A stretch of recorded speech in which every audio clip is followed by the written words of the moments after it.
Salut à tous, c'est Camille pour le Pro de la Réno. Bah écoutez, j'espère que vous allez bien, que tout roule pour vous. On va se retrouver sur un petit chantier, là je vais vous faire une vidéo. Je vais vous montrer comment on pose une baignoire de A à Z. Mais avant ça, on va se faire un petit générique.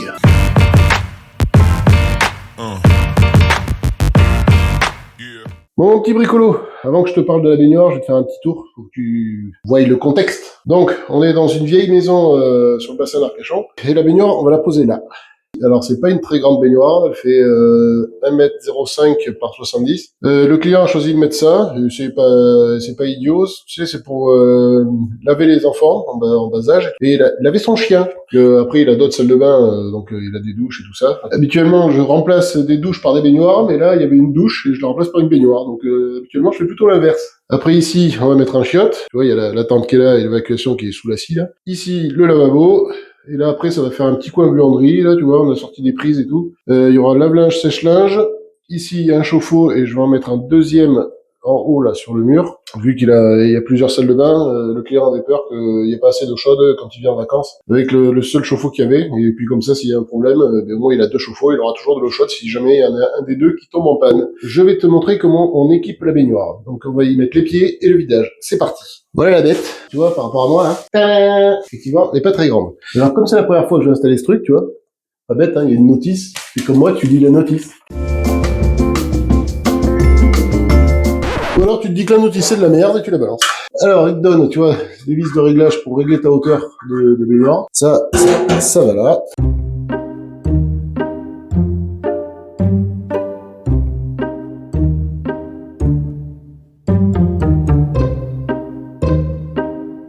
Ils disent de prendre une pince.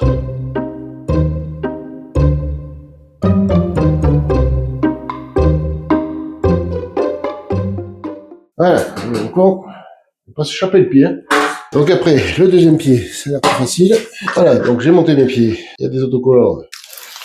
Alors c'est pas ça qui tient le pied de la baignoire, bien sûr. Hein. Ça va faire un maintien. Mais c'est surtout pour t'aider à maintenir le pied le temps que tu le mettes en place. Donc ça vient là. Ensuite, il te donne ces petits crochets. L'équerre est faite comme ça vient dans la fente. Et après, le petit crochet, on se prend là-dessus.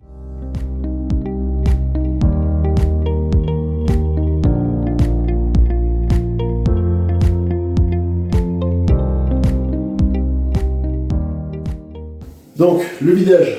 Donc, tu as le trou ici pour la manette de commande. Et au fond de la baignoire, tu vois, tu as le trou là pour l'évacuation. Donc, comment c'est constitué un vidage? Voilà, tu as un câble. Ça, c'est l'évacuation.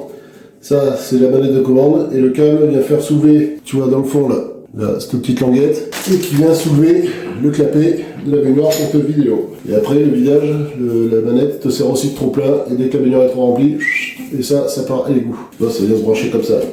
Hop, voilà. Donc ça, c'est le joint qui vient au fond. Voilà. Ensuite, tu as un autre joint qui vient derrière pour ça, qui vient se positionner ici. Tu prends cette pièce, tu mets ça derrière, tu serres.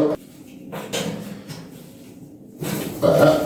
Ensuite, tu positionnes la partie évacuation et tu viens la serrer avec ce vis.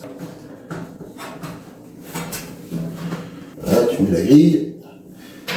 Hop.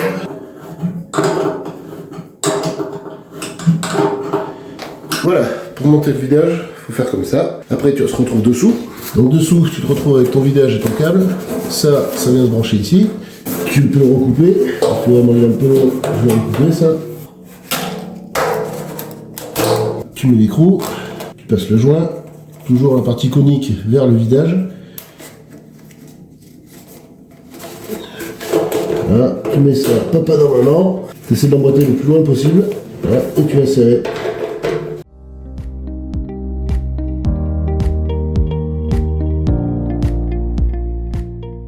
Voilà pour le vidage, mes petits bricolos. Mais écoute, maintenant ce que je vais faire, on va venir mettre des renforts en bois sur le mur comme ça, pour éviter que la baignoire ne s'affaisse. Il y a un truc très important à faire, c'est une baignoire acier. Il y a des insonorisants à mettre pour éviter que ça fasse le gong.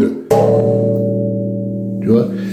Alors, il y a des insonorisants à mettre, là je les ai pas, je les collerai après. C'est des trucs autocollants, tu t'arrives, tu les scratches, touffes dessus, terminé. T'en mets un sur chaque côté et un sur le dessous. Là c'est une baignoire acier, si toi t'as une baignoire acrylique, tu fais gaffe, il y a un film qui mettent pour protéger la baignoire, bon, protéger entre guillemets. Pense à bien le retirer avant de mettre ton vidage, parce que sinon tu vas te retrouver comme un couillon. Donc je mets mes renforts en bois. Et après, on peut venir mettre la baignoire. Allez, c'est parti. J'ai coupé mes renforts en bois. Tu vois, je me suis tracé la hauteur du dessous de la baignoire pour venir me mettre les renforts. Donc les renforts, je vais les coller. Idéalement, il faudrait les visser dans les ossatures métalliques quand tu es dans du placo, ou les fixer à la cheville à frapper si tu es dans du mur en dur. Là, je vais pas le faire parce que derrière, j'ai toute la plomberie qui passe. Et comme c'est mes équipes qui ont passé les tuyaux, je sais pas exactement où ils passent. Je voudrais pas me percer un tuyau, tu vois, en visser dans les ossatures ou dans le placo directement. Donc, dans tous les cas, moi, je les colle. Alors, je les colle avec ça. Tu vois, ça tient 320 kilos par décimètre carré. Donc, ça watt. Je vais quand même mettre des vis.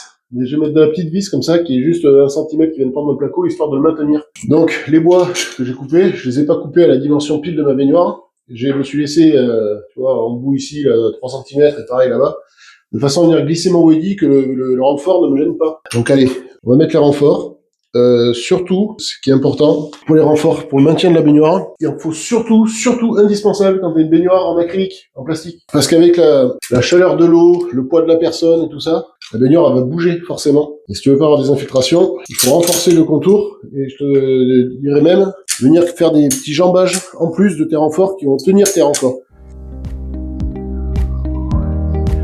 Voilà, tu vois, j'ai collé le premier bois. Tu vois, tu mets des bois en bas. En dessous, bon pas celui-là, hein, mais tu mets des bois en dessous, comme ça évite vraiment que ton renfort bouge et que ta baignoire vienne à s'affaisser ou quoi et te créer une infiltration.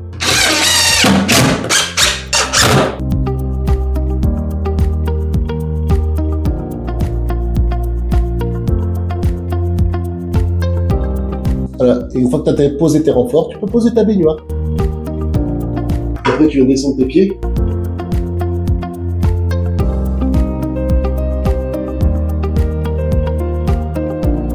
Voilà, baignoire posée. Donc ce que tu fais, moi je vais pas le faire de suite parce que j'ai pas les insonorisants. Mais avant tu mets un cordon de silicone, tu vas poser ta baignoire là-dessus, et après, cordon de silicone tout le tour. Et comme ça, la baignoire, elle bougera plus. Voilà, mais écoute mon petit bricolo, tu vois, t'as vu la pose d'une baignoire. J'espère que cette petite vidéo t'aura plu. Si ça t'a plu, t'hésites pas, tu likes, tu partages, tu t'abonnes. Si t'as des questions, tu fais des petits commentaires. On se retrouvera dans une prochaine vidéo, je te montrerai de t'habiller la baignoire, comment je fais ça. Allez, sur ce mes bricolos, je vous dis à plus. Ciao.